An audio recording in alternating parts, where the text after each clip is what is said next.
اور خود نبی کریم صلی اللہ علیہ وسلم فرمایا کہ یہ جو صورت ہے یہ باطلین اس کے سامنے ٹھہرتے نہیں ہیں. تو پوچھا گیا کہ باطلین سے کیا مراد ہے؟ فرمایا جادوگر. مطلب کہ جس گھر میں یہ سورت تلاوت کی جائے گی وہاں جادو ٹونا آسیب جنات نہیں ٹھہرتے. یہ عجیب اللہ نے اس سورت کے اندر ایک طاقت رکھی ہے، کیونکہ جیسے اس کی تلاوت گھر میں شروع ہوتی ہے تو ملائکہ کی اس قدر کثرت سے نزول ہوتا ہے کہ وہاں سے جنات اور جادو یہ سب چیزیں دفع ہو جاتی ہیں. اس کے فوائد میں سے ایک بات یہ لکھی ہے کہ اگر کوئی بہت بڑا مقصد ہے، بہت بڑی مہم ہے جس کو آپ چاہتے ہیں حاصل کروں، تو 7 مرتبہ ایک ہی مجلس میں بیٹھ کے 7 مرتبہ سورہ بقرہ کی اگر تلاوت کر لی جائے تو اس مقصد میں کامیابی یقینی ہو جاتی ہے. اور مختلف لوگ پڑھ سکتے ہیں ایک ساتھ؟ وہ یہ بھی گنجائش ہے کہ اگر ایک ہی آدمی نہیں پڑھ سکتا تو مختلف لوگ بیٹھ کے 7 مرتبہ کا اس کا ختم کر لیں اور دعا کر لیں تو اللہ تبارک و تعالی مقصد پورا کر دیتے ایک ہی نشست میں. یعنی آپ کو زیادہ نہیں پڑھنا، ایک ہی دن میں کام ہو جاتا. یہ ایسی اس میں قوت، یعنی سمجھیے کہ 14 سپارے ایک اور 7 ساڑھے 17 سپاروں کی بات ہے. بالکل بالکل. اور الگ الگ لوگوں نے پڑھنی ہے تو جناب وہ 7 بندے اگر پڑھ لیں گے تو جناب یہ آپ کا مقصد اسی وقت پورا ہو جائے گا.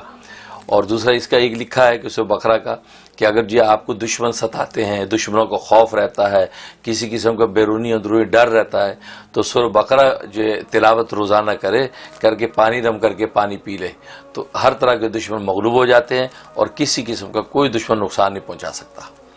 اور ایک فائدہ یہ لکھا ہے کہ اگر انسان کو جسمانی کوئی مرض ہے، خاص طور پہ دماغی مرض، مرگی کا دورہ پڑتا ہے یا اسی طریقے سے جنون ہو گیا ہے، پاگل پن ہو گیا، باولا پن ہو گیا ہے، تو یہ بہت سے آج کل امراض ہو جائے، یہ وہ جو آٹزم ہو جاتا ہے بچوں کو، بڑے لوگوں کو ڈیمنشیا ہو جاتا ہے، اس قسم کی جتنے بھی امراض ہیں اس کا زبردست اس کے اندر اکثیر یعنی اثر ہے. تو سورہ بقرہ روزانہ تلاوت کر کے اس کے دونوں کانوں میں زور زور سے 3 دفعہ پھونکیں اور پانی دم کر کے اس کو پلاتے رہیں تو 41 دن اس کی پابندی کر لیں.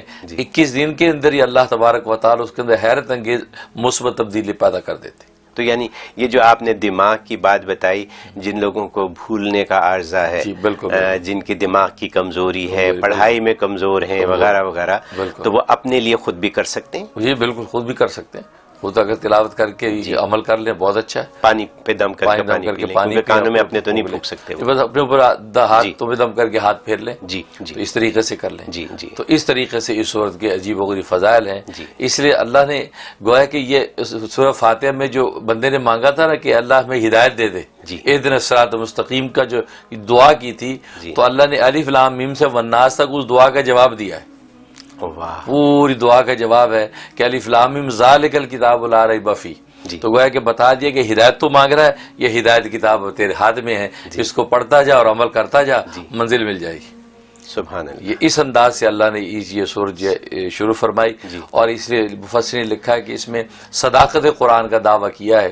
جیسے میں نے عرض کیا تھا کہ قرآن کریم میں کسی اللہ تبارک و تعالی سورج میں ایک دعویٰ کرتے ہیں تو یہاں صداقت قرآن کا دعویٰ کیا کہ الف لام میم ذالک الکتاب لا ریب فیہ، کہ اس کتاب میں کسی قسم کا کوئی شک و شبہ نہیں. یہ قرآن کی حقانی صداقت کا دعویٰ کیا. پھر باقی پوری سورت جو ہے وہ اس کی عقلی اور نقلی دلائل پر مشتمل ہے، ضمنی مضامین ہیں اور اس طریقے سے یہ سورت مکمل ہوتی ہے. اس لیے اس کے مضامین بھی بڑے زبردست ہیں، اس کے الفاظ بھی بڑے زوردار ہیں. خاص طور پہ اس کے اندر جو آیت الکرسی ہے، اس آیت الکرسی تو بڑی طاقت ہے.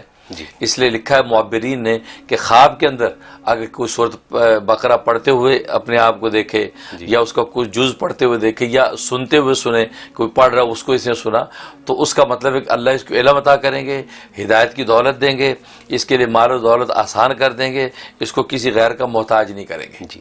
اور حضرت عائشہ صدیقہ رضی اللہ تعالیٰ عنہ فرماتی ہیں کہ اگر خواب میں کسی سورہ بقرہ کو پڑھا یا سنا تو اس بات کی علامت ہے کہ یہ اس مقام سے کسی دوسرے مقام میں ہجرت کرے گا، یعنی دوسرے کسی شہر اور مقام میں منتقل ہوگا اور اس کو وہاں پہ اللہ تعالیٰ اس کے رزق کو کھولیں گے. سبحان اللہ. دیکھو اس کے رزق کی آسانی پیدا ہو جائے گی. تو گویا کہ خواب میں اس کی تعبیر وہ بھی بہت اعلیٰ اور اس کے حقیقی مضامین بھی بے نظیر. واہ واہ. میرے ذہن میں سوال آ رہا ہے، آپ نے یہ فرمایا کہ جو جیسے لوگوں کو یہ ڈر ہے کہ جادو ہے، ٹونا ہے یا جنات ہیں گھر میں جو پریشان کرتے ہیں، تو ایسے لوگوں کے لیے اگر وہ اپنے گھر میں سورہ بقرہ کی تلاوت کریں، اگر روزانہ بھی نہ بھی کر سکیں، فار ایگزامپل اگر مہینے میں ایک دفعہ کریں. جی جی. 2.5 سپارے کی بات ہے, پڑھا تو جا سکتا ہے, روزانہ پڑھا جا سکتا ہے, لیکن اگر وقت کی کمی کی وجہ سے لیٹس سے کہ مہینے میں 1-2 دفعہ وہ پڑھیں تو آسانی ہوگی. بلکہ اس کے لیے بہترین, اچھا سوال کیا آپ نے. جی. اس کے بہترین نسخہ بتاتا ہوں کہ چاند کی جب پہلی تاریخ آئے, جی چاند کی پہلی تاریخ آئے تو پہلے 7 دن جی روزانہ سورہ بقرہ پڑھ لیں.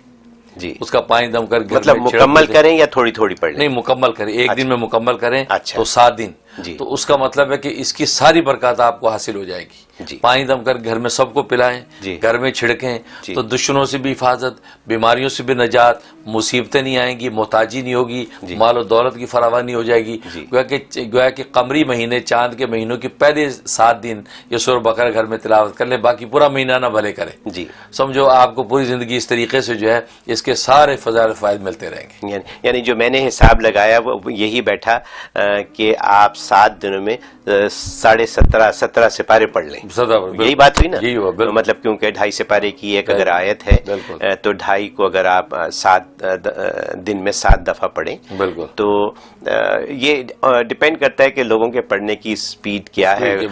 کچھ لوگ 1 سپارہ 1 گھنٹے میں پڑھتے ہیں, کچھ آدھے گھنٹے میں پڑھتے ہیں, تو جو آدھے گھنٹے میں پڑھنے والے ہیں وہ تو 1 گھنٹے 1.25 گھنٹے میں ان کا کام ہو جاتا ہے. بالکل بالکل. پھر یہ کہ جو 7 دن جو پڑھنی ہے چاند کے مہینے میں, تو صبح سے شروع کر دیں, شام رات تک پوری کر لیں گے. اچھا. ہاں, تھوڑا تھوڑا بیچ میں وقفہ بھی دیتا ہے تو کوئی بات نہیں. اچھا. لیکن گھر میں وہ تلاوت ہوتی رہے. اچھا. تو ہر چاند کے پہلے 7 دنوں میں پڑھ لیا کریں, پھر پورا مہینہ عافیت ہی عافیت.